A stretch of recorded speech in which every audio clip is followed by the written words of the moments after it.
오래전에 옛날에 처음에 최종에 있었을 때. 안 하시고? 그분. 안 하시지? 그거 시와. 시흥인가 시와. 그러니까 시와 있는 분이.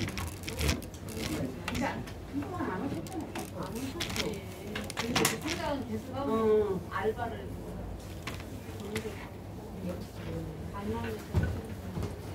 그래서 이제 그게 오고 싶어 하시는 분이에요. 잊지를 못하는.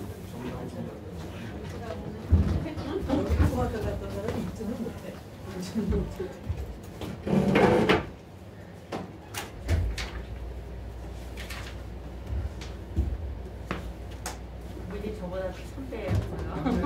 경기총 목사님이랑 같이 왔어. 바로 기억나시죠? 네, 그게 늘 이 시간을 못 와서 내가 늘 사모하고 있다고 그런 말. 그래서 웬일로 떡을 해갖고 오늘 와서 개강날인 줄 어떻게 알고 와서 개강떡을 미리 와서 요 앞에 남자분 임 누구지? 임재천 임재천 목사고 싸바고 누군지 한 번에서 나가버렸잖아요. 하도 뭐라고 그랬으니까 그냥 까지까지 이렇게 뭐 못 참고 나가버린 심질 급한 사람은. 그랬었어요? 여기 벼락할 사람. 네, 11,000원. 맞죠? 심질이 급해갖고 나갔다가 적어야 돼? 입금했어요. 네. 참 살다 보니까 별일이 다 있어.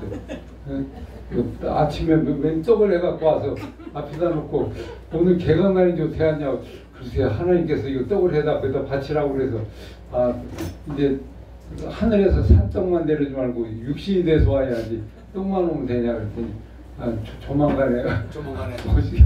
떡 먼저 오고. 미치겠네. 야, 떡을 던져놓고 이제 그 다음에 따라오고 맨날. 일하니까 바쁘셔가지고 시간이 없더라고요. 주여.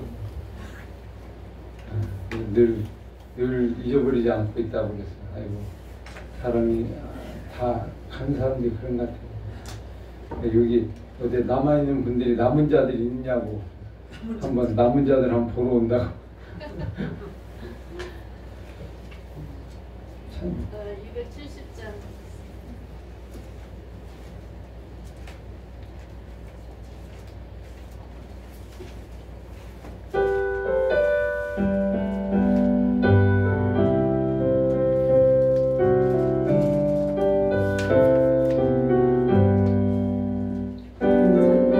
주님의 사랑과 거룩한 보혈의 공로를 우리가 찬양을 합시다.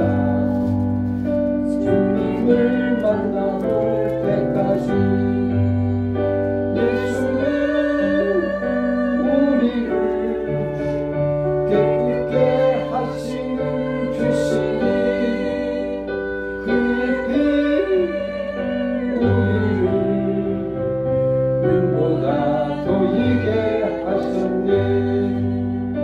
우리를 깨끗게 한 피는 무궁한 생명의 물새 생명의 구원을 전인사 하나님 찬양을 합시다. 예수는 우리를 깨끗게 하시는 주시니 그의 피 우리를 눈보다 더 이게 하셨네.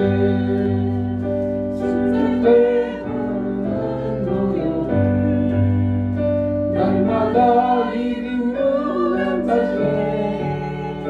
용맹히 싸우며 나가세. 천국에 들어갈 때까지 예수는 우리를 깨끗게 하시는 주시니 그의 피 우리를 눈보다 더 이게 하셨네. 십자가 등등이 붙잡고 날마다 이 하세 우리의 멸류관 쓰고서 주 앞에 찬양할 때까지 예수는 우리를 기쁘게 하시는 주시니 그의 피 우리를 눈보다 보이게 하셨네. 아멘. 기도하겠습니다. 아버지 하나님 은혜를 감사합니다.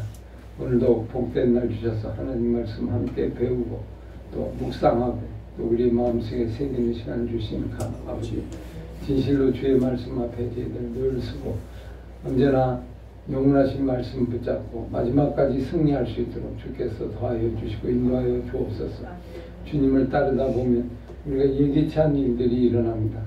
구원의 역사도 일어나고 또 믿음의 성장도 일어나고 또 하나님께 주신 아름다운 열매를 맺는 그날도 때가 있을 줄 압니다.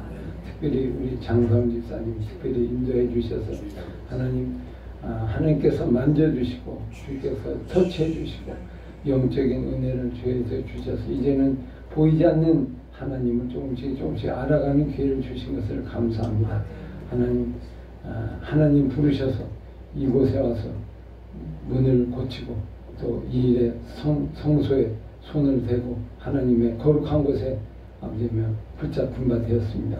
그가 어디로 가든지 하나님의 손에서 벗어나지 않게 도와주시고 주께서 지배하여 주셔서 하나님의 종으로 하나님의 쓰임받는 하나님의 일꾼으로 하나님께서 만들어주시고 채워주셔서 이 자리에서 간증하고 하나님께 찬양하고 영광 돌리는 날이 올 수 있도록 주여 도와주옵소서.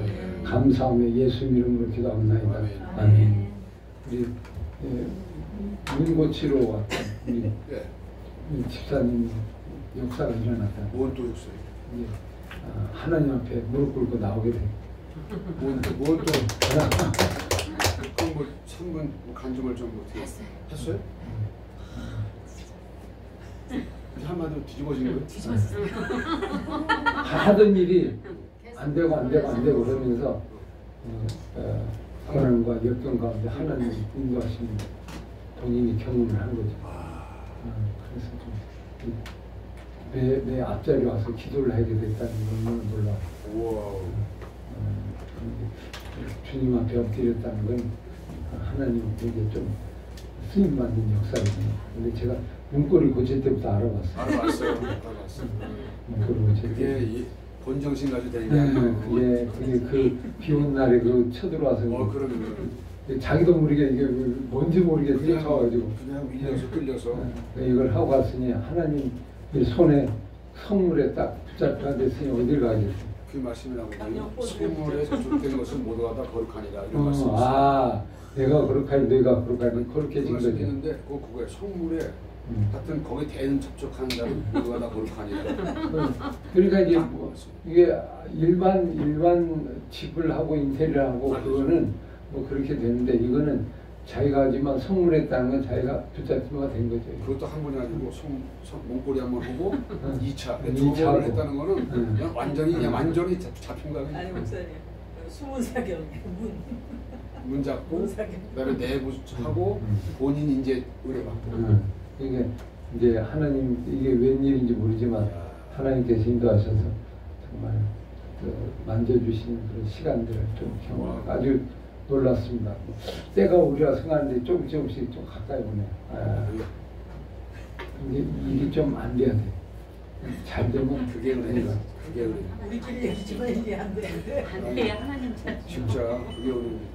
그래서 거기서 이제 하나님의 손길을 좀 느끼게 되죠. 보이지 않는 것. 보이는 하나님, 보이지 않는 하나님을 보는 게 참 이게 어려운 것 같아요. 남들은 저렇게 믿는데 왜 믿는지 우리 조전사님이 왜 이렇게 열심히 믿는지 그걸 이해를 못하는데 조금씩 이해가 되고 기도의 힘으로 자기가 지금 섰다는 걸 좀 깨닫게 되고 감사하게 되니까 이제 위상이 올라가는 거죠. 남을 섬기는 자가 뭐라고 했어요? 섬기는 자가 으뜸이 된다고 했잖아요. 장사원 집사님을 열심히 섬기면 장도환 지사님 나중에 되게 말씀 앞에 딱 엎드리게 되고 본에 그냥 투손 드리게 되고 참 간증이네 간증 그런 간증. 근데 나중에는 나는 또 뒤에 누가 따라오나 했더니 아직은 안 따라오구나. 나중에 이제 따라서 졸졸 앉아서 이제 말씀 들으러 오는 그런 날이 오면 아주 놀라운 시간이라고. 자, 오늘은 신명기 16장 18절 지난번에 뒷부분 안 했습니다. 18절, 22절 그리고 신명기 16장 18절, 22절 읽겠어요. 같이 읽겠어요. 같이 18절 시작. 내 하나님 여호와께서 내게 주시는 각 성에서 내 지파를 따라 재판장들과 지도자들을 것이요 그들은 공의로 백성을 재판할 것이며 너는 재판을 굳게 하지 말라. 사람을 뇌물로 보지 말라. 또 뇌물을 받지 말라. 뇌물은 지혜자의 눈을 어둡게 하고 부인의 말을 웃게 하느니라. 너는 마땅히 공의를 받아 그리하면 내가 내 하나님 여호와께 주시는 땅을 차지하라. 내 하나님 여호와를 위하여 쌓은 제단 곁에 어떤 나무든지 아세라 성을 세우지 말며 자기를 위하여 주상을 세우지 말라. 내 하나님 여호와께서 미워하시느니라. 자, 이 뒤에 16절이 뭡니까? 6월절, 초막절, 77절 절기를 통해서 절기를 주신 거는 뭐죠? 이게 지금 몇 계명에 나오는 거 얘기하고 있어요? 4계명 안식일을 기억하여 지키라. 이 계명을 확장해서 발전시키는 거죠. 그러니까 안식일이 발전되면 이제 안식년, 77년, 뭐 이 절기, 규례, 이 규례는 나누는 날이죠. 함께 돌아가면서 먹고 이웃과 나누고 하나님 은혜를 나누는 그런 축제의 날 이런 걸 볼 수 있죠. 안식일의 어떤 의미. 그러면서 그 뒤에 이제 내 하나님 여호와께서 여기 8절이에요. 8절이 아니고 10절 지도자들에게 중요한 임무. 18절 각 성들은 무엇을 위함입니까? 그들이 하는 일은 무엇입니까? 18절 내 하나님 여호와께서 내게 주신 각 성에서 내 지파를 따라 누구를 주라? 재판관장들과 지도자를 주라. 재판관과 지도자들 그들은 뭐 하는 일이 뭡니까? 공의로 백성을 재판할 것이라. 공의로.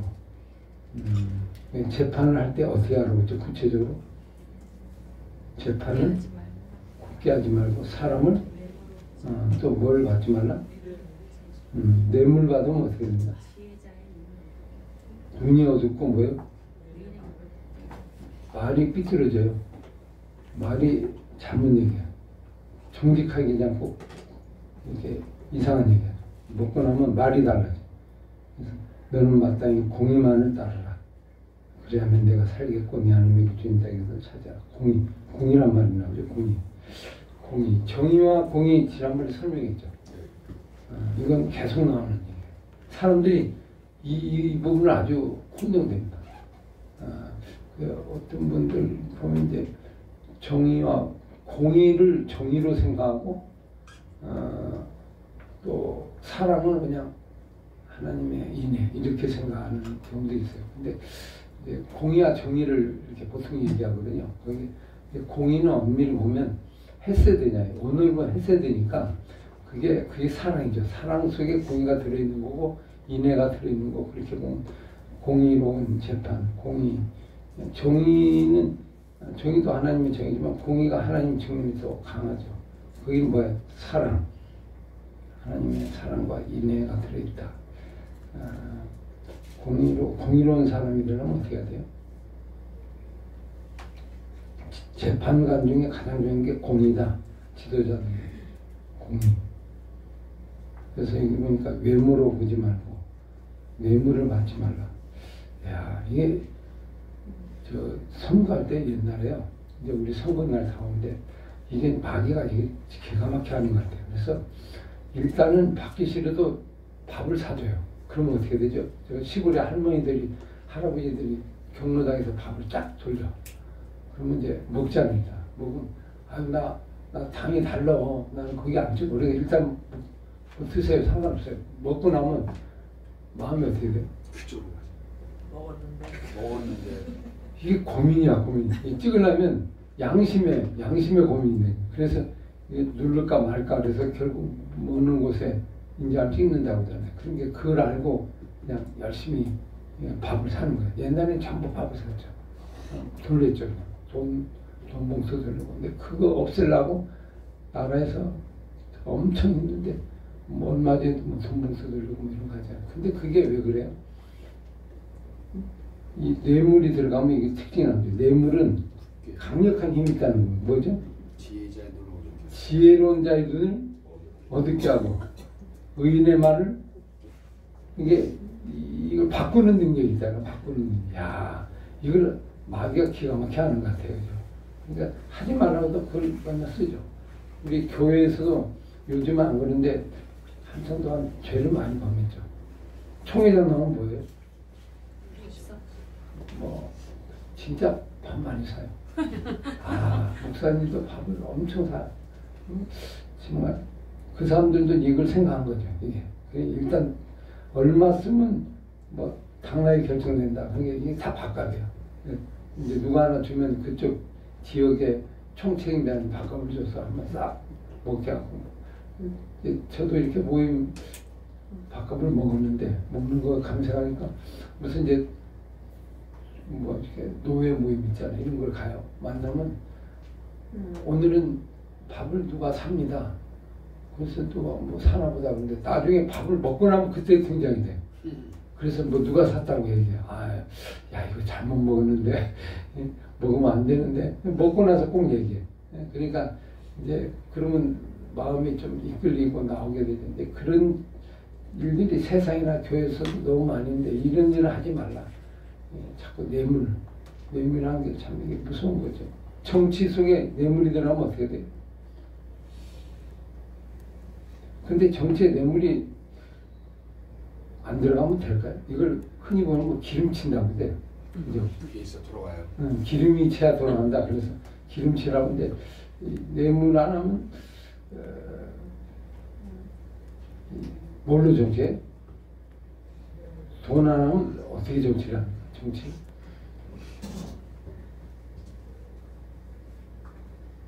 방법이 참 어렵죠. 밥 사주지 않고 정치를 하려면 어떻게 해야 돼요? 아, 모르는 사람을 그 사람을 내 사람 만드는 방법. 이게 방법이 없는 것 같아요. 방법. 옛날부터 이게 아주 오래된 어떤 말씀인데요. 지도자는 맞죠. 재판을 굳게 하지 마. 특히 또 사람을 외모로 보지 말라. 이게 단지 물질적인 거죠. 마땅히 공의만다. 그럼 공의하고 이거하고 어떤 차이점이 있어요? 공의만을 따르라 그랬잖아요. 그럼 공의가 뭘까? 여기서 공의.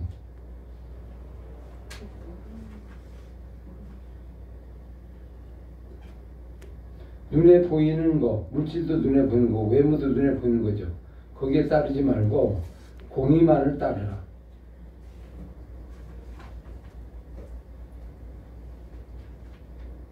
하나님의 뜻, 하나님의 어떤 여러분 재판관이 왜 필요해요? 법이 있는데 재판관이 왜 필요해요? 법대로 하면 되는 거 아니에요? 법을 바르게 판결을 아니 법 나온 대로 그냥 하면 되죠. 근데 뭐 재판관이 필요해요? 우리가 언제 생각해보죠? 법이 자세하게 만들면 법대로 하면 되잖아요. 집행만. 근데 왜 재판관이 필요할까요? 판사는 이 시설을 운영하는 사람이 법. 그래도 이제 해보면 우리가 이제 토라잖아요. 토라법 똑같잖아. 하나님 주신 법이 있어. 그럼 이것만 있으면 되잖아. 근데 이게 왜 지도자가 필요하냐? 지도자. 이게 이제 이거는 판사잖아. 판사. 왜 지도자가 필요해? 말씀이 있어. 근데 왜 목회자가 필요해? 목회자가 필요해?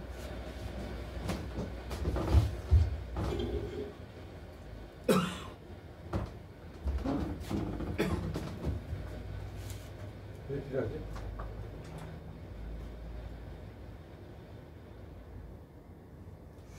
법에 따라서 뭐 각각 자기가 실천하면 되잖아. 말씀 보고 실천하면 되잖아. 이 말씀이 이게 진짜 법이니까. 근데 지도자가 왜 필요해? 인정할 수 있게 응? 서로게 분별할 수 이거 잘 보면 분별이 안 돼. 하러 가는데 법을 잘 만들어놨으니까 법대로 하면 되잖아. 그 안에 있는 법의 정신 이런 것들 잘 그걸 문자는 아무래도 좀 그게 이 법은 눈에 보이는 거죠. 예. 보이는 거. 글자니까, 문자니까. 근데 이 문자 속에 보이지 않는 정신이 들어있죠. 정신, 원리. 원리를 보면 되는데 보통 사람 잘 안 보여요. 이게 이걸 이제 지도자를 통해서 이걸 봐서 이걸 들춰내서 여기에 따라서 판결하는 거죠. 그러니까 법이 없으면 안 되지만 법이 정신, 법을 해석하는 능력을 가진 이 사람이 판사죠. 지도자. 이제 예를 들면 법 갖고 안 되는 경우가 많죠. 법을 정했어. 근데 법이 적용이 안 돼. 그런 경우가 얼마나 많이 있죠. 예를 들면 이게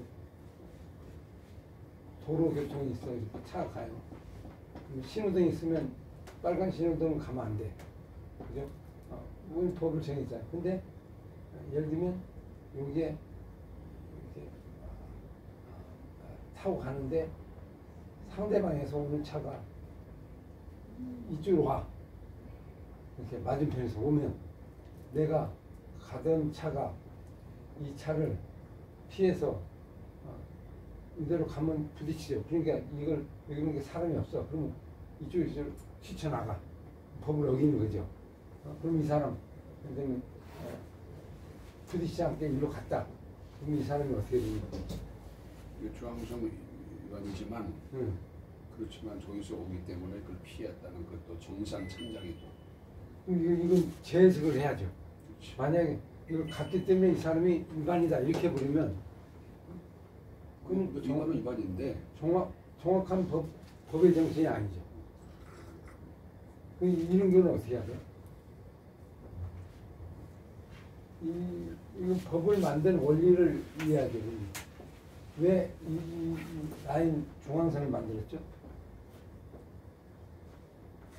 중앙선을 넘어갔는데 중앙선을 만든 이유가 뭐예요?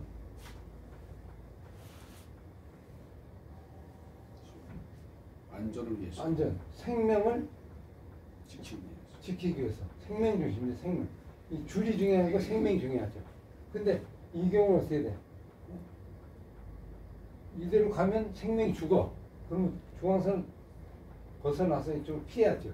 그럼 뭐가 우선인가? 생명. 법보다 생명이 우선이죠. 그러니까 생명 중심이 이걸 보고 여기에 판결을 해야 되는 그런 걸 볼 수 있죠. 나오는 것. 그러니까 이제 법이라는 건 한계가 있어요. 상황과 여건에 따라서 전혀 무용지물이 될 수도 있어요, 사실. 그러니까 그 정신 이걸 다 차서 다 그러면 이 지도자, 판사, 목회자, 오늘 따지면 이 사람이 중요하다 이런 얘기를 할 수 있어요. 그래서 두 개가 같이 가야죠. 두 개가 같이 가. 우리나라 법도 어떻게 돼요?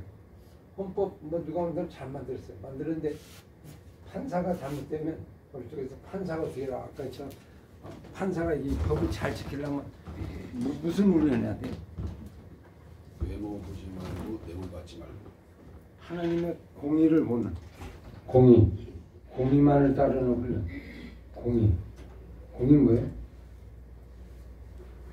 하나님만 바라보고 하나님만 위하여 판결하는 어떤 단호함 이것을 가지고 있을 때 이제 이 나라와 민족이 잘 되는 걸 볼 수 있습니다. 공의.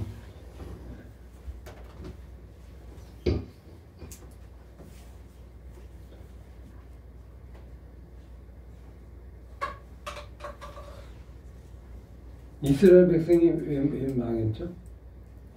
멸망한 이유가 뭐예요? 지도자들이 어떻게 했어요? 지도자들이 타락했죠. 이게 말씀이 없어진 건 아닌데 이게 있어도 지도자가 살아가면 이게 또 무용지물이에요.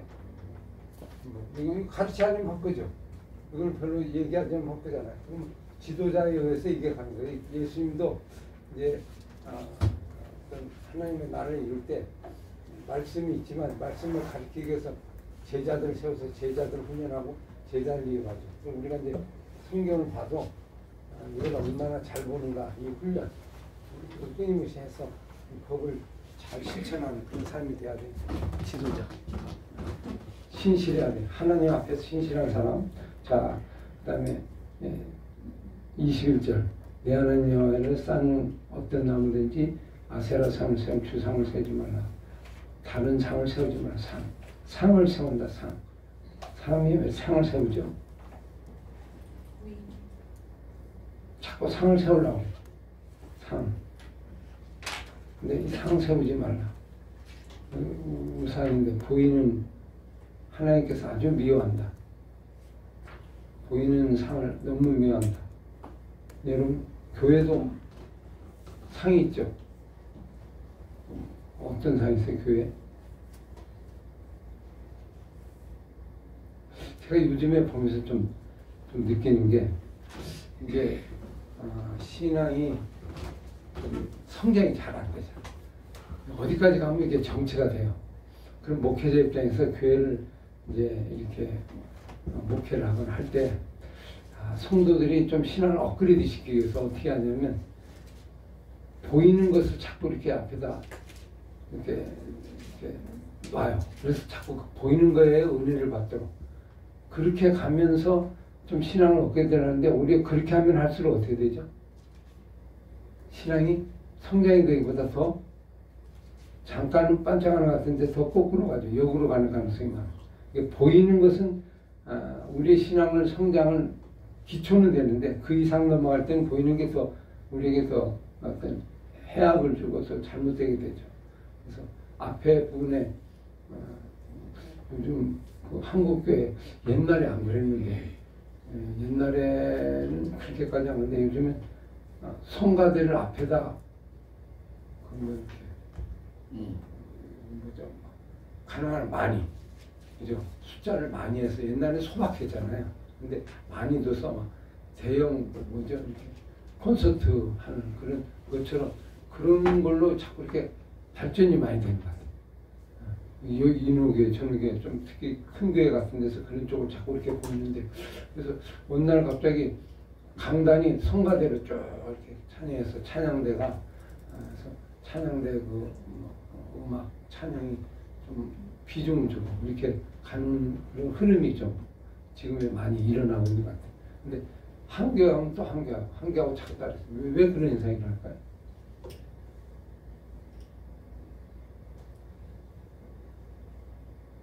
찬양을 세팅화돼서 앞에 부분에 이벤트처럼 이렇게 공연하듯이 이렇게 쭉 한단 말이에요. 이렇게 쭉 앞에 보고 볼 때는 뭔가 어떻게 돼요? 느낌이 있죠. 보고 웅장하고 막 100명이 하는 것보다 1000명이 하는 거, 1000명보다 10,000명이 하는 게 낫고 그래서 10,000명의 성가대가 상암 경기장에서 물려 퍼질 때 얼마나 놀라운가 이런 부분으로 자꾸 하죠. 근데 그게 보이는 형태의 중심이거든요. 엄밀히 보면 그것도 이제 보이는 상이잖아요. 사람으로의 상을 보이는 거. 그래서 하나님을 바라보는데 그게 얼마나 도움이 될까? 잠깐 되는데 그게 실질적으로 우리에게 도움이 좀 덜 되죠. 왜냐하면 하나님은 이거 보니까 상을 좋아해요, 싫어해요? 아주 미워하는 거예요. 상 자체를 아주 심지어 누구를 상으로 세우지 말라. 자기도 그죠? 하나님도 상 어떤 형태로 세운 것 그것도 아주 철저히 싫어하는 거. 근데 사람들이 상을 가지고 자꾸 이렇게 하려고 하는 건 위험하죠. 중세가 왜 망했어요? 상 때문에 망했죠. 상 때문에 거기는 맨날 상 세웠잖아요. 뭐 마리아상, 예수상 뭐 이런 거 다 세워서 언뜻 보면 그것도 신앙 같은데 결국 중세는 다 그렇게 무너졌어요. 나온 성가대도 찬양대도 가톨릭이 만든 거예요. 가톨릭이 먼저예요. 완전. 이게 가만히 보면 왜 그걸 하느냐? 뭐가 안 되면 이걸로 이벤트처럼 자꾸 하는 거야. 이게 흔히 누가 얘기해요? 약간 자기 뭐 옛날에 그 습성이 돋는다고 그죠? 뭐 자꾸 나온다는데 좀 안 되겠다. 그럼 막 이렇게 바람들에서 뭔가 예배를 어떻게 이렇게 감정적으로 막 이렇게 일깨우려고 그렇게 얘기하죠. 그래서 옛날에 가톨릭에서는 어떻게 했냐면 성도들을 막 잡아 끌고서 성전에 오면 성전만 봐도 막 감동이 와야 되잖아. 그러니까 성전을 어떻게 만들어? 가능한 크게 그리고 어떻게 돼? 하늘 향해 좋게 그리고 그 안에 뭐 찬양대 약간 그레고리안 차트 뭐 이렇게 하고 앞에 분에 막 연주하는 사람들 그런 사람들이 없고 아주 유명한 음악가들 다 불러다가 그래서 옛날에 고전의 음악들이 전부 어떻게 돼? 다 찬송이잖아요. 그걸 불러서 그걸 가지고 사람들을 끌고 왔고 그렇게 했던 걸 볼 수 있죠. 그런 이제 어떤 흐름이 그대로 이어져 가지고 지금 우리 예배당 속에도 이제 들어와 있다. 근데 초대교회는 그러지 않았다. 초대교회는 어떻게 했어요? 특별한 사람이 하면 어떻게 되죠? 누가 다 보니까 나는 안 해도 돼. 그러니까 그래서 자꾸 교회를 뭐하러 간다고? 예배를 보러 간다고 자꾸 하는 거예요. 뭘 보러 가요? 그런 걸 보는 거죠. 그런 거. 실제 볼 게 아무것도 없는데 옛날엔 볼 게 많죠. 그냥. 그런 부분이 다시 좀 일깨우는 것이 우리 영적으로 좀 약화된 거 아닌가. 방법을 순수한 말씀으로 가야 되는데 그게 어렵죠. 보이지 않는 걸 가는 게 이게 어려운 거예요. 보이는 상태로 가는 거 싫어요. 세팅하면 되니까. 근데 보이지 않는 걸 느끼는 거. 요즘은 조용하게 말씀을 통하여 움직여서 말씀 자체가 막 붕이 일어나는 그런 역사를 일으키는 거. 이건 보통 힘든 게 아니에요. 트릭과 기술이 필요한 게 아니고 진짜 영적 감동이 필요한데 그래서 그런 부분으로 좀 가야 하는데 그게 좀 걸리지 않나. 그래서 어느 정도 되면 못하니까 참 이벤트 뭐 어느 교회도 그러더라고. 이거 안 되니까 우리 성도들을 갖고도 찬양이 좀 약한 것 같아. 그래서 어떻게 유명한 팀들 찬양 팀들을 그냥 통째로 사가지고 여기에 그냥 전담 메뉴로 해서 글로 해서 전부 계약처럼 해갖고 왜 있잖아요. 옛날에 뭐 예수전도단 뭐 이런 거 있잖아요. 그 팀들 그래서 마커스 뭐 이런 사람들 그런 거 이제 불러서 이 교회에서 정식적으로 그 앞에서 해요. 그러면 막 어떻게 돼요? 예배가 좀 올라오고 막 이렇게 되죠. 프로페셔널하니까 그런 것들이 과연 이제 하나님이 좋아하는 부분인가 영적으로 가까이 가는가 우리 성도들이 함께 더불어서 그냥 있는 곳에 찬양하고 나오는 거 그런 거죠. 가장 좋은 거는 앞에 공연되기보다 이렇게 상을 두고 보기보다 상이 없이 그냥 우리가 함께 더불어서 같이 찬송하고 함께한 그런 것이 초대교회 모습이죠. 초대교회. 그래서 초대교회 그 모습 볼래 한번? 초대교회 모습 보면 서신서에 나오죠. 찬양대라는 건 없어요. 안 나오는데 서신서에 찬양이라는 건 나오죠. 찬양. 보시면 보세요. 골로새서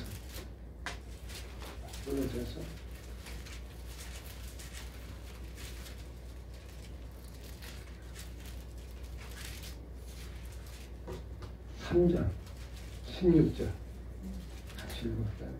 3장 16절 시작. 그래서 말씀이 그에게 풍성히 가하여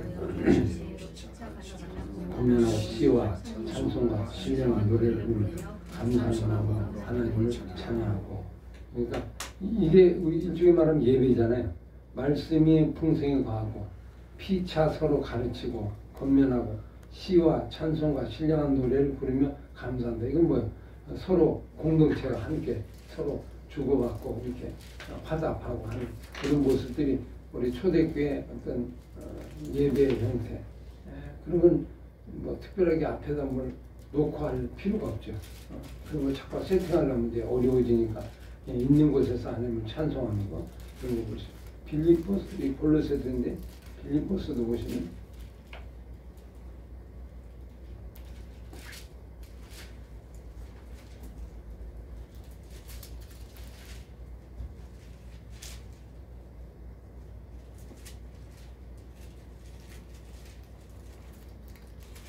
빌립보서 원래 2장이요.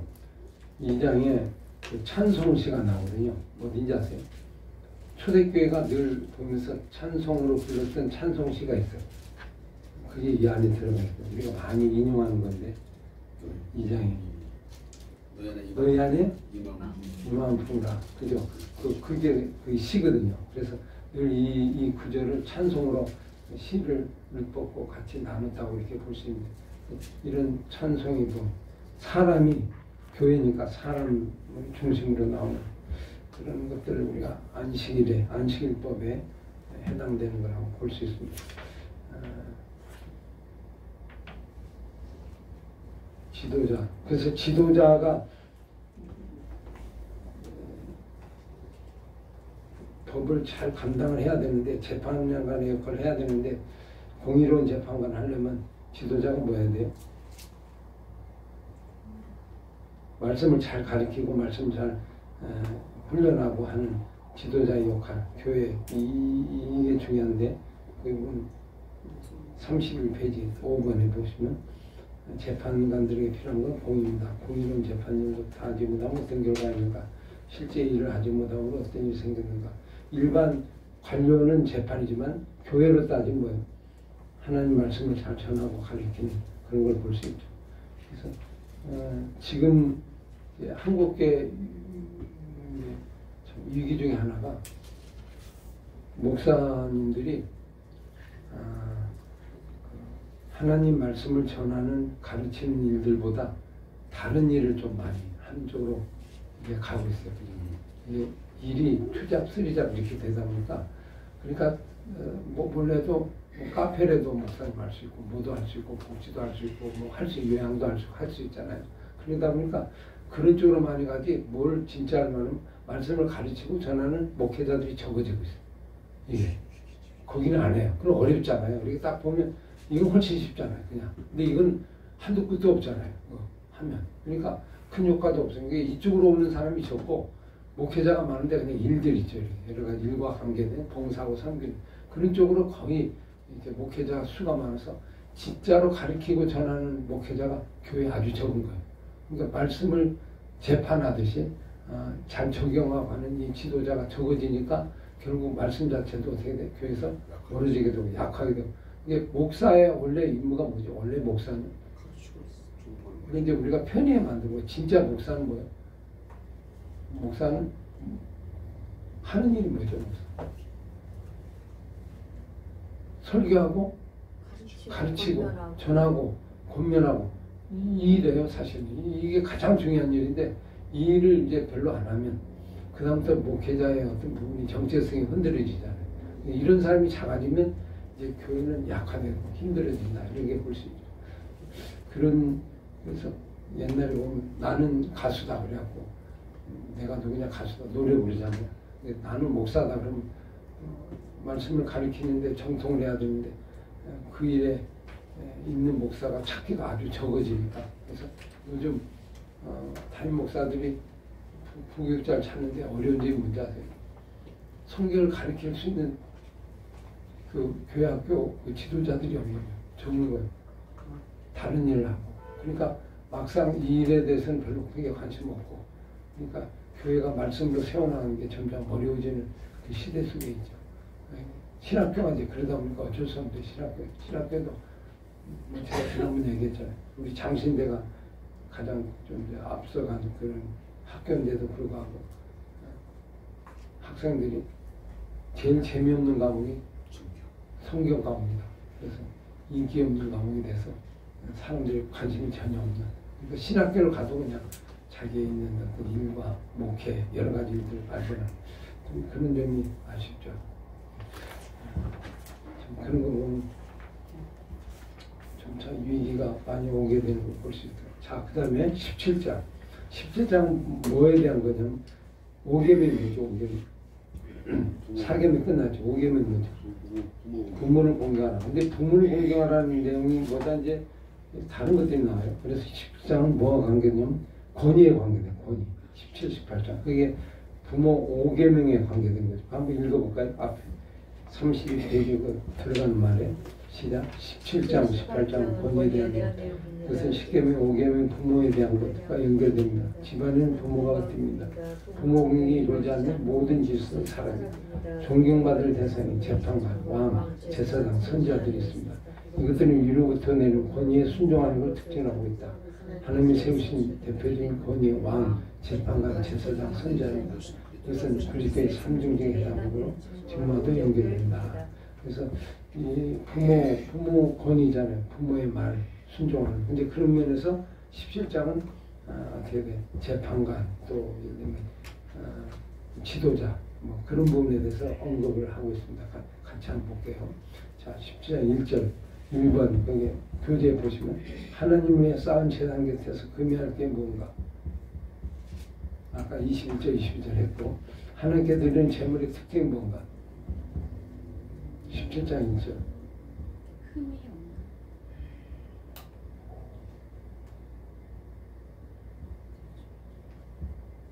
흠 있는 건 안 되죠. 흠 없는 거. 흠 없는 걸 드리라. 하나님께 그걸 가져간 거다. 그 다음에 하나님 명령을 고 다른 신을 성경, 이를 성신을 성경 전하는 거 알려줄 때 어떻게 해야 됩니까? 2장 7절. 내 하나님 여호와께서 주시는 성에서 너희가 남자나 여자나 다른 신을 섬기고 그런 것에 절한다고 하자. 그러면 4절에 그것이 내가 알려지거든 너는 어떻게 알아? 자세히 조사해 보라. 그리고 만약 그 일가 만약 확실하면 일절을 위해서 그런 가져간 게 없어요. 그리고 그 악을 행한 사람 어떻게 알아? 그냥 끌어다가 쳐 죽여. 아이고 이게 참 힘든 일이네. 죽일 때는 또 어떻게 죽여라? 돌로 쳐 죽여. 증인으로 죽일 사람 것이고 증인. 한 사람의 증언을 죽이지 말라. 잘못 죽였으니까 이런 자를 죽이는 증인님이 먼저 그의 손을 댄 후에 백성의 손을 내지 너는 이와 같이 하여 악에서 제하여 보라. 야 이렇게 오만 말을 했을까요? 죽이라. 그러면 제사장의 일이 뭐한 일이에요? 한전에 죽이는 지. 야 이걸 오늘 우리에 적용하는 건 어떻게 적용돼요?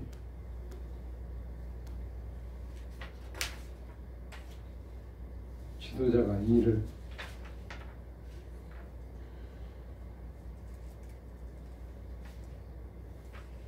예를 들면 있죠. 어떤 사람이 악을 행했을 때, 죄를 범했을 때, 성도들이 죄를 범했을 때 지도자들은 어떻게 해야 돼요?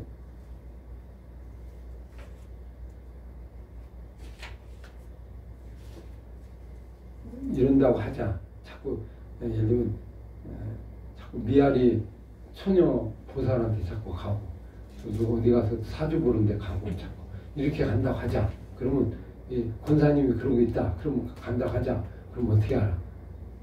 찾아가서 머리끄댕이 잡고 끄집어내가지고 여기 말씀 대로 하면 조사해서 자세히 조사해. 청문회에서 교인들이 치리하고 하라 이런 거잖아요. 야. 근데 오늘날 이렇게 하는 교회가 있을까요? 이건 현실적으로 어렵죠. 그렇죠. 근데 조금 목회적으로 적용이 가능하죠. 뭐 이렇게 주의까지는 안 해도 문제를 권면하고 경계하고 할 수는 있죠. 그 일을. 그러니까 사실 여기까지 가는데 여기까지 가기가 쉬워요. 어려워요. 그 옛날에는 권징이라는 게 있는데 지금 권징이 거의 사라졌어요. 지금은 신방을 거의 좀 싫어하죠. 옛날에 신방을 갔기 때문에 신방에서 이런 게 이러는데 신방하는 걸 좀 어려워하니까 개인 생활을 잘 몰라요. 그죠? 이제 말하지 않으면 몰라. 들춰나면 몰라. 그러니까 전혀 거기에 터치가 안 되죠. 그래서 목회자가 어떻게 돼요? 이런 일, 개개인에 가르치고 경계하는 일은 이건 하기 어려운 상황이 돼요. 설교만 하고 그냥 끝나는. 그렇게 되니까 실제적으로 삶을 이렇게 간섭해서 하는 게 어렵고 힘든 그런 구조 속으로 돼 있죠. 근데 예를 들어서 신앙생활은 뭐 하는 거예요? 원래 예배드리고 이제 한다는 건 목적인데 왜 교회로 와요? 왜 예배를 드려요? 예배를 드리는 이유가 뭘까요? 주일에 매주일에 와 예배를 드려. 그래서 예배를 드리면서 교회 오잖아요. 그럼 왜 와요? 성도들이? 그리고 이제 지도자, 목회자가 있고 목회자가 예배 준비하고 뭐 해서 해. 와. 왜 교회 오는 거예요? 왜 예배 드리는 거예요? 일단 신을 얻기 위해서. 그렇죠. 힘을 얻어. 근데 힘을 어떻게 얻어? 이건 영적 힘이죠, 그죠? 영적 힘은 어떻게 얻죠? 말씀.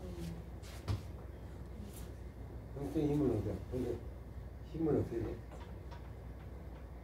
힘을 얻는 게 두 가지 방법이 있죠. 사람들에게 마음에 드는 말을 해. 인정받는 그 힘을 그 말. 얻고. 그러면 이것도 약간 힘이 되는 거죠. 두 번째는 어떻게 돼? 힘이 빠지는 거는 왜 빠지는 거예요? 성도들이 영적 힘이 빠지는 거. 내가 봐요? 영적으로 보면 순종할 때 힘을 얻죠. 그죠? 내가 살아 있으면 힘이 빠지고 내가 죽으면 예. 힘이 솟죠. 예. 하나님 의존하니까. 그러면 결국 성도들이 교회 와서 뭐 하는 거? 힘을 얻는다는 건 영적으로 말하면 뭐 하는 거? 죽어야 돼. 우리가 죽어지는 거지. 죽어지는 거죠. 죽는 거. 이게 쉽게 보면 이 목회자와 지도자들은 성도들 뭐 하는 역할을 하는 거예요? 말씀으로 죽이는 거. 죽이는 거예요. 돌로 쳐서 죽이듯이 우리의 영적 자아를 죽이는 거예요. 그죠? 그게 핵심이 있는 거예요. 그렇게 되면 하나님께 죽이면 거기서 사는 거죠. 살아나는 거죠. 생명을 얻게 되는. 그래서 너희 몸은 거룩한 산 제사로 드리라. 이것이 영적 예배니라 그랬죠. 죽는 거. 예배를 통해서 죽어야 돼. 예배라는 게 제사네요. 제사. 제사니까 우리가 죽으면서 거기서 하나님의 은혜를 받고 하나님의 응답을 받고 오는 그 과정이라고 볼 수 있죠. 죽이는 일. 그러면 예배를 통해서 잘 죽게 하는 방법이 뭐가 있어요? 우리가 교회 와서 내가 살아나는 경우도 생길 수 있단 말이에요.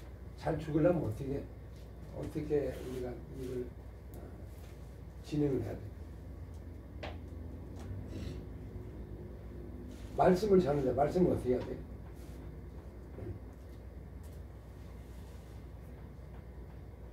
일종의 보면 영적으로 보면 뭐하러 오는 거예요? 병든 자들이 의사를 찾으러 오죠. 와서 뭐 하는 거예요? 병든 자가 힘을 얻으려면 수술을 해야죠. 그래서 깨끗이 입고 돌아가는 거예요. 그죠? 그러면 이 앞에서 수술대에 올라가는 거예요. 수술대에 올라가서 수술 속에서 말씀으로 치유하는 거죠. 그러려면 어떻게 돼요? 수술의 첫 번째 단계 뭐죠? 몸 안에 있는 뭐예요? 나쁜 제거하는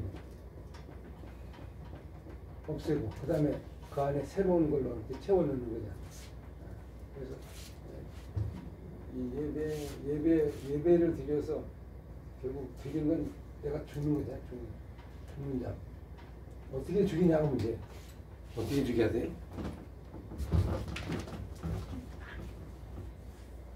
교육자 입장에서 생각하시면 어떻게 죽여야 돼?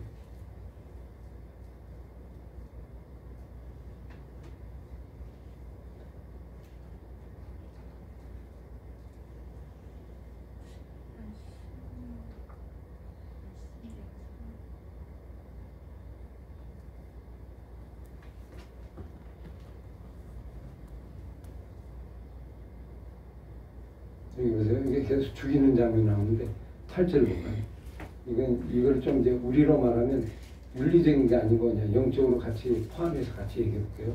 내 성중에서 서로 피를 흘렸거나 다투거나 구타했거나 서로 안에 고소가 해서 내가 판결하기 어려운 일이 생기거든. 너는 어떻게 알아? 여호와께 택하시고 가서 올라가서 누구에게? 내 사람 지나가 재판장에 나가서 누구다 그러면 어떻게 판결할지를 내게 가르친다.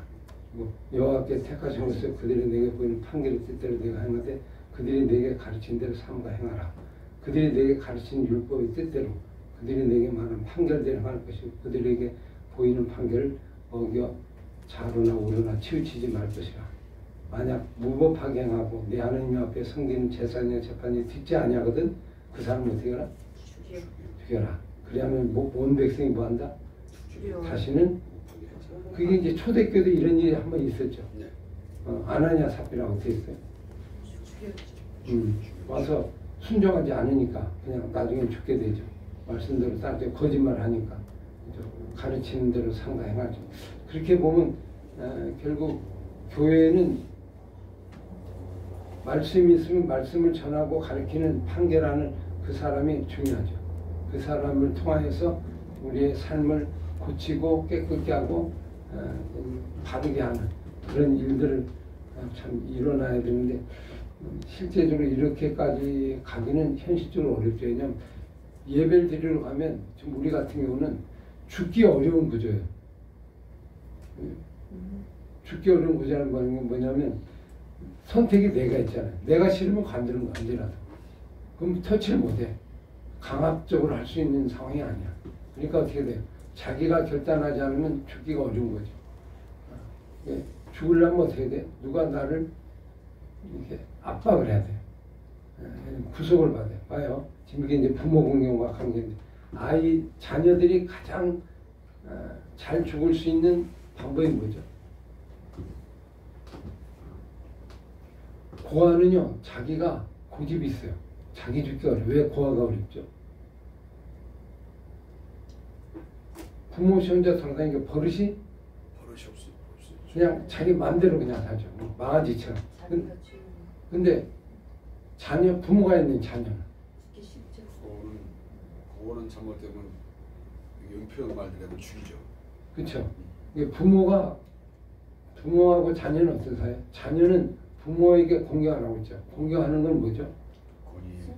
순종하는. 그러면서 내가 어떻게 하는 거예요? 내가 죽어지는 거예요. 그게 부모가 자기를 죽이는 가장 강력한 한 도구가 되는 거예요. 그죠? 그것만 부모는 움직일 수 없잖아요. 내가 움직일 수 있는 게 아니잖아요. 부모는 뭐 내가 이길 수가 없잖아요. 부모 권위는 이미 정해진 거니까 거기에 그냥 순종할 수밖에 없어요. 그래서 이제 자녀들에게 네 부모에게 순종하라는 뜻은 무슨 뜻이에요? 그냥 무조건 순종하라는 거죠. 좀 틀린 말 있어도 순종하라 그런 뜻이에요. 왜 성경은 그렇게 얘기하죠? 네가 죽을 수 있는 길은 그 방법밖에 없어. 실제 연 보세요. 아이들이 살아가면서요, 자기를 죽일 수 있는 유일한 길은 그래도 부모밖에 없어요. 부모한테 잔소리 듣지 다른 사람 잔소리 안 들어요. 그나마 부모가 좀 돼가 돼. 이게 부모의 터치가 전혀 없이 일어나면 그 다음부터는 자기 죽임이 없잖아요. 누가 지적하는 것도 없고 어려운 것도 없고. 그래서 부모는 자기도 모르게 막 싫은 소리 대도 아이들이랑 싸워도 할 말 하죠. 그게 이제 부모란 말이에요. 부모가 주시는 어떤 권위, 이거에 순종하는 자가 자중자죠. 그래서 부모에게 순종하는 것은 자기 죽이는 하나의 비결 중에 하나죠. 이런 아들이 이제 지혜로운 하나님의 은혜가 넘치는. 교인도 마찬가지예요. 교회 오면 교회 누가 부모예요? 목회자가 부모예요. 그럼 교사가 부모고 세워준 거라면 거기에 순종을 하고 잘 따르면 되는데 거기에 이제 이의를 제기하게 되면 그때부터 이제 어려워져요. 죽는 사람 사는 사람 영적으로 성장하기 좋은지 안 좋은지 몰라 알 수 있어요. 목회자를 잘 순종하고 따르고 권위에 복종하면 그게 이제 신앙이 성장하고 그렇지 못하면 이게 어렵죠. 왜? 자기를 죽일 수 있는 그 도구를 자기가 무시해버리면 그때부터 어려워지는 거죠. 제사장, 재판관, 이게 두는 권위에 순종하는, 복종하는. 여러분 보세요. 가나안 땅에 들어가기 전에 광야에서 40년 동안 이스라엘 백성이 모세의 말에 순종했는데 나중에 어떻게 됐죠? 모세를 어떻게 하려고 그래? 죽이고 재판관을 세워서 간다고 하잖아요. 그때부터 이스라엘 백성은 어떻게 된 거예요? 권위자가 없어져. 위기가 온 거예요. 그죠? 위기가 온 거예요. 그래서 순종할 수 있는 사람이 없다는 게 가장 불행해요. 순종할 수 있는 권위자가 내게 있다는 것이 나를 죽이는 가장 좋은 도구인데 아예 없어. 그러면 이게 그냥 막무가내잖아요. 막무가내. 권위 가진 사람이 세 종류 있다고 했죠. 하나님, 부모, 교사. 대개보면 권위의 법정에 앞장서는 이 권위에 순종하는 세 사람을 가진 새 인격을 가진 지도자를 가진 그런 부분들이 이제 영적으로 성장할 수 있는 좋은 부분이죠. 나오는 것. 재판관. 근데 요즘 듣지 않죠. 그래서 전부 어떤 사람들만 있어요. 듣지 않는 거 어떻게 하라고 써놓은 거니까 죽이라. 그러니까 듣지 않는다는 건 죽을 일만 남았어요. 그래서 이제 아까 우리 장지사님 얘기했는데 하나님 앞에 엎드려서 와야 되는데 안 와. 안 오면 뭐만 남았어? 말로 해서 이제 아니 오세요. 안 오고 오래요. 안 들어. 그러면 이제 그 다음 일은 뭐야? 억지로 목에 이제 죽는 일만 남았어요. 그냥 하늘입니다. 엎어지고 깨지고 그 다음 쪽에 들어가는 거죠. 근데 안 죽으려면 빨리 앞에 순종하면 돼요. 근데 순종하지 않으면 이제 결국 고난과 역경이 닥쳐. 어려움이 닥쳐. 그죠? 그래서라도 죽이는 거죠. 부모가 뭐죠? 아, 애가 말 안 들어. 그럼 뭐 하죠? 그 다음에 자녀를 어떻게 해요? 옛날에요. 그 시골에서 하도 안 들어서 내는 딱 가마솥이잖아요. 거기다가 때려놓다고 그렇게 말을 하도 안 들으니까 골기도 때리고 옛날에 막 그것도 안 되니까 그냥 가마솥에다가 옛날엔 매를 위협을 한 거죠. 그냥. 저는 어떤 생각이냐면 어릴 때 매를 하러 갔어요. 쌀이나무죠, 쌀이나무. 맞아. 쌀나무를 자기가 맞은 매를 자기가 맞아. 가져와야 돼. 자기가 가져와. 참 이게 지혜로운 방법이에요. 이걸 자기가 해서 자기가 그거 갖고 맞으니까 누가 할 말이 없어. 그냥 요거 맞을 때까지 네가 이거 다 해야 돼. 그걸 가져와서 이걸 엄마한테 주면 엄마가 그 쌀이나무를 떼죠. 쌀이나무가 왜 좋은지 알아요? 쌀이나무가 왜 좋은 이유가 있어요. 이게 텅. 네. 매는요 몽대로 때리면 안 됩니다. 몽대로 때리면 어떻게 되죠? 그게 자리가 이게 자국이 나고 멍이 들어. 근데 쌀이 나무는 피 감기면서 그렇죠. 아주 아프기는 엄청 엄청 아픈 따가운데 표시가 없어요. 그리고 안에 그 상처, 뼈나 이런 거는 괜찮아. 겉만 피부는 좀 지나면 알물이잖아요. 근데 뼈가 상처가 나면 이거 큰일 나니까 몽디를 때리거나 이거는 타박이 되는 거예요. 그래서 이렇게 탁 때리면 철렁 이렇게 철렁해서 감자보이잖아요. 감기지. 탁 때리면 그냥 아주 따끔하기는 엄청 따끔하잖아요. 그냥 보면 아 그래 옛날에 그 나무가 있었다는 요즘 보지도 못하는데 옛날엔 참 맞는지 알았어요. 맞기도 학교 가서도 엄청 맞은 것 같아요. 선생한테 저도 맞은 적이 너무 많은 것 같아요. 근데 그때는 맞는 게 당연한 줄 알았어요. 그렇죠. 당연한 대로. 그래도 이제 그런데 요즘은 이제 되지 않잖아요. 무섭잖아요. 다 지켜야 다. 옛날에 진짜 많이 때리더라고. 그래서 내 친구 하나는 초등학교 때 하도 애를 노상 만든 애가 있어요. 이게 칠판 앞에다 이렇게 세워놓고 선생님 때리는데 아프니까 속에다가 벌레 조그만 벌레를 가지고 대고 왔어. 근데 이제 그 전에 때리는 소리하고 달라. 왜냐면 찰싹 소리가 나는데 콩 소리가 나니까 그래서 더 맞았어. 그리고 옛날에 종아리를 많이 때렸어요. 그죠? 그렇죠. 학교면 종아리를 이렇게 때렸어요. 손바닥하고.